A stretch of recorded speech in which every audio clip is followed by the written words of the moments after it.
खबरों में आगे बात करते हैं कानपुर की, जहां पर एसीपी मोहसिन खान पर लगा है दुष्कर्म का आरोप।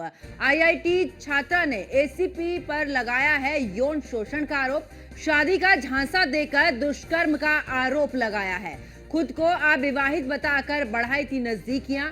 एसीपी के खिलाफ कल्याणपुर थाने में मुकदमा दर्ज हुआ है।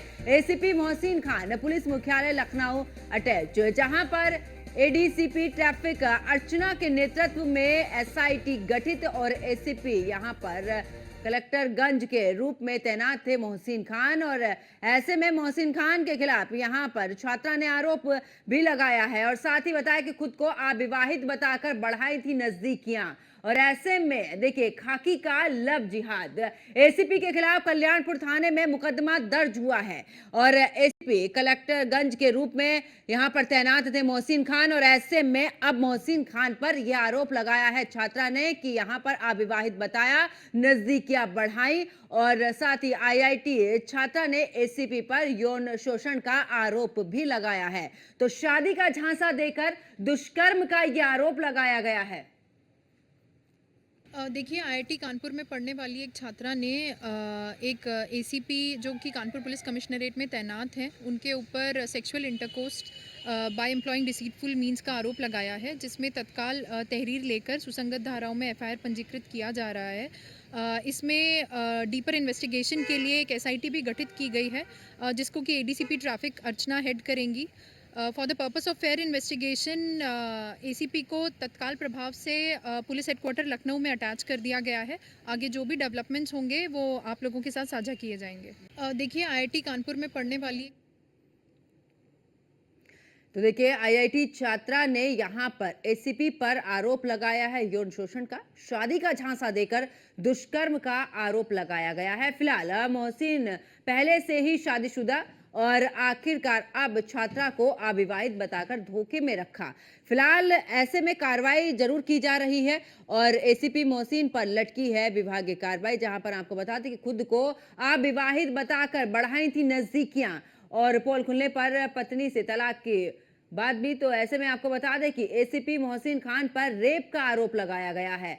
और आपको बता दें कि एसीपी मोहसिन खान पुलिस मुख्यालय लखनऊ अटैच और साथ ही एडीसीपी ट्रैफिक अर्चना के नेतृत्व में एसआईटी गठित, जो कि इस पूरे मामले की जांच कर रही।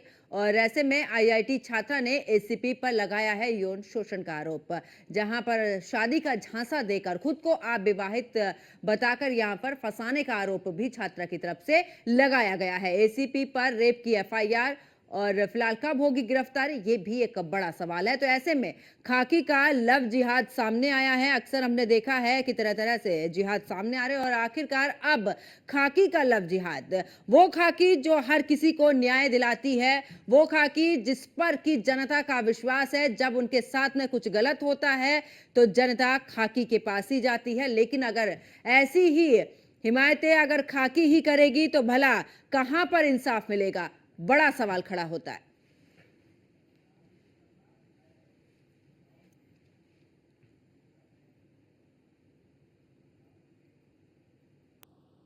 और ज्यादा जानकारी के लिए कानपुर से हमारे संवाददाता रामजी शर्मा हमारे साथ में लाइव जुड़ चुके हैं। रामजी, ये जो मामला सामने आया है, छात्रा ने आरोप लगाया है कि यहां पर खुद को पहले तो अविवाहित बताया है, उसके बाद उसे प्यार के झांसे में फंसाकर उसके साथ में दुष्कर्म किया गया है। जिस खाकी पर विश्वास जताया जाता है, उसी खाकी ने पूरे तरीके से विश्वासघात किया है।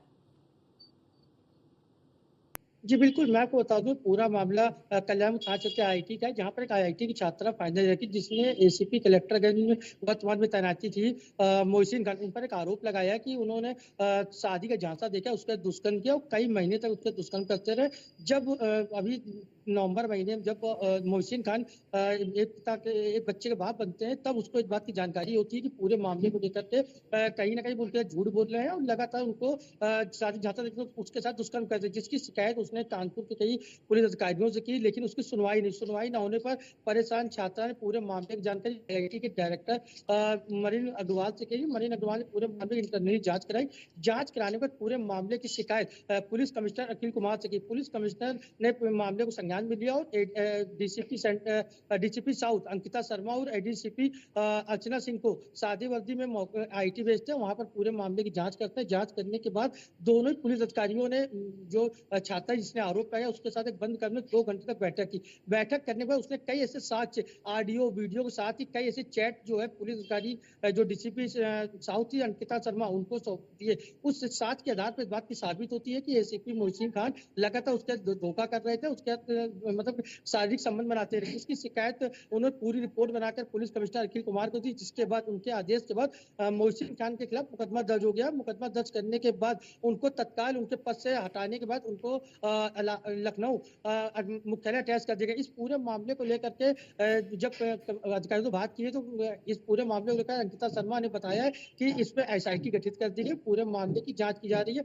जांच के बाद आगे की जो फैक्ट निकल कर आएंगे उस पर कार्रवाई की जाएगी। इस पूरे मामले को लेकर जब छात्रा से बात की गई तो खैर वो मीडिया के सामने तो नहीं आई, लेकिन जो वहाँ के डायरेक्टर थे उनसे बात हुई फोन के माध्यम से। साफ तौर पर कहना है कि 2023 में जो एसीपी कलेक्टर है मोहसिन साइबर क्राइमिनोलॉजी की पढ़ाई वहाँ उसकी पीएचडी कर रहे थे। पीएचडी करने के दौरान उसकी मुलाकात छात्रा से हुई थी। छात्रा से उन्होंने बताया कि उससे किस तरह से उनको उसको मतलब उससे मुलाकात साफ तौर पर बताया कि उसको एक मामले में परेशान थी जिसको लेकर के क्योंकि उसका एक ब्रेकअप हो गया था। ब्रेकअप होने के कारण वह उसके संपर्क में आए। उन्होंने उसको आश्वासन दिया और साथ ही उससे कहा कि वह उससे शादी करेंगे लेकिन अपनी पत्नी को तलाक दे देंगे, लेकिन लगातार उसको धोखे में रख करके उसके साथ दुष्कर्म करते रहे, उसके शारीरिक संबंध बनाते रहे। जब पूरे मामले का एक इंस्टाग्राम के माध्यम से खुलासा होने के बाद छात्रा ने सामने और लगातार वो मांग कर रही है कि एसीपी के खिलाफ कड़ी कार्रवाई की जाएगी। हालांकि एसीपी के खिलाफ मुकदमा दर्ज कर लिया गया कल्याणपुर थाने पर, लेकिन उनका छात्रा के साथ और मांगे उसकी 4 मांगे कि इन पर मुकदमा किया जाए, इन पर धोखाधड़ी का मुकदमा बढ़ाया जाए, इसके साथ ही इनको पद से बर्खास्त करने के साथ ही उसका साथ तो कहना चाहे उसका कुछ भी हो जाए लेकिन पूरे मामले कार्रवाई करेगी और लगातार शिकायत करेगी। और कार्रवाई अगर कड़ी कार्रवाई नहीं होगी तो वो इसके लिए आंदोलन भी करेगी और लगातार कार्रवाई की मांग भी कर रही है। जी लेकिन राम जी, जिस तरीके से ये मामला भी निकल कर सामने आ रहा है कि पत्नी से तलाक की भी यहाँ पर एक कहानी बनाई गई है कि पत्नी से तलाक हो गया है, एक बच्ची पहले से है, और जब जानकारी मिलती है सोशल मीडिया के जरिए तो कुछ और भी तस्वीरें निकल कर सामने आती हैं। सवाल यहाँ पर यह खड़ा होता है राम जी कि आखिरकार मामला जो भी है, लेकिन जिस खाकी पर विश्वास जनता जताती है, जिस खाकी पर ये सोचकर जाते हैं कि यहां से हमें न्याय मिलेगा, अगर वही खाकी इस तरीके से अंजाम देगी, इसी तरीके से विश्वासघात करेगी तो लोगों का विश्वास कैसे बढ़ पाएगा? कहां जाएंगे लोग न्याय के लिए?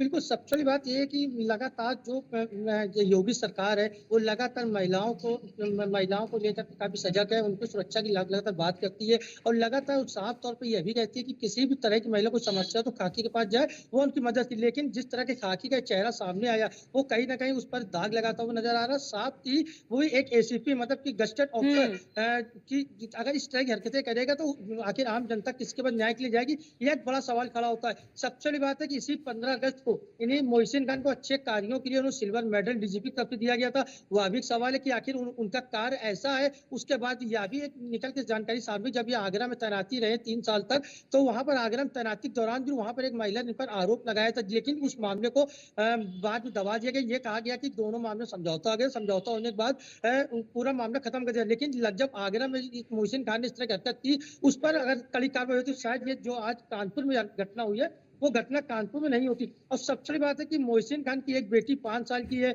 उसके बाद जब वो 23 जून 2023 को जब उसकी मुलाकात उस छात्रा से होती है तब उससे वो एक परेशान थी, एक ब्रेकअप हो गया था, जिसके बाद मोहसिन खान ने उसको आश्वासन दिया कि वह उससे शादी करेगा। इसी तरह उससे नजदीकियां बढ़ाने के बाद उसके साथ शादी का जांचा देकर के लगातार दुष्कर्म करते रहे। तो इस पूरे सबसे बड़ी बात यह कि जो छात्रा है उसका साफ तौर पर कहना है कि पिछले 5 दिनों से वो ACP Kalyanpur, DCP west, ADCP west के पास वो शिकायत लेकर गई थी, लेकिन उसकी सुनवाई नहीं हुई, ना ही उस पर कोई कार्रवाई की गई। जब छात्रा ने डायरेक्टर आईआईटी से इस पूरे मामले से अवगत कराया, तो उसके बाद जो मलिन अग्रवाल है डायरेक्टर आईआईटी, उन्होंने पुलिस कमिश्नर शिकायत करी। उसके बाद लखनऊ में भी उन्होंने पूरे मामले से अवगत कराया। लखनऊ के अधिकारियों के जागरूक होने के बाद ये कार्रवाई की गई। तो कहीं ना कहीं पूरे मामले को दबाने का प्रयास कानपुर पुलिस लगातार करती रही है, लेकिन जब मामला नहीं दबा, लखनऊ के अधिकारी इन्वॉल्व हुए, तब जाकर कार्रवाई हुई। तो इसको लेकर कहीं ना कहीं ये भी बात समझ कि जिस तरह अपराधियों पर कार्रवाई करने के लिए पुलिस सजा कर लगातार अपराधियों पर कार्रवाई करती, चाहे फिर वो किसी भी तरह का अपराध हो, तो यदि खाकी अपराध करती तो उस पर कार्रवाई क्यों नहीं करती? क्योंकि अगर एक मामला देखा जाए, हाल फिलहाल भी 2 महीने पहले एक मामला था रेल बाजार के, विजय दर्शन शर्मा जो रेल बाजार एसओ थे, उन्होंने 24 लाख का सोना चोर से बरामद किया, उसको गलाकर बेच दिया था। इस मामले खुलासा होने के बाद पुलिस ने उस पर सस्पेंशन की तो कार्रवाई की, लेकिन अभी तक एफआईआर दर्ज नहीं की, न उस पर कोई कार्रवाई। कुल मिलाकर विभागीय कोई भी मामला आता है तो उसको दबाने का पहले प्रयास किया था। जब मामला बिल्कुल, और हाईवे में ऐसे तब में अब कार्रवाई। देखना होगा कि आखिरकार अब और आगे इस पूरे मामले में क्या कुछ कार्रवाई होती है। बहुत बहुत शुक्रिया रामजीत शर्मा हमारे साथ जुड़ने के लिए, तमाम जानकारी साझा करने के लिए।